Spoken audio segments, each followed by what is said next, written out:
కానీ ఏదో వంకర అన్నట్టు నిన్న ఆయన 1995 నుంచి 2004 వరకు ఏ విధంగా అయితే హైదరాబాద్ అని పేరు చెప్పి ఉత్తరాంధ్ర ప్రాంతానికి అన్యాయం చేశారు, అదేవిధంగా 2014 నుంచి 2019 వరకు అమరావతి పేరుతో ఉత్తరాంధ్ర ప్రాంతానికి అన్యాయం చేశారు.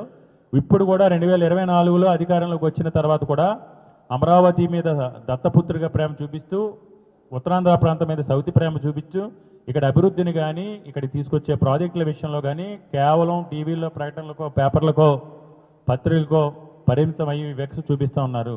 ఈ ప్రాంతంలో ఉన్న ప్రజాప్రతినిధులు కళ్ళు తెరవండి.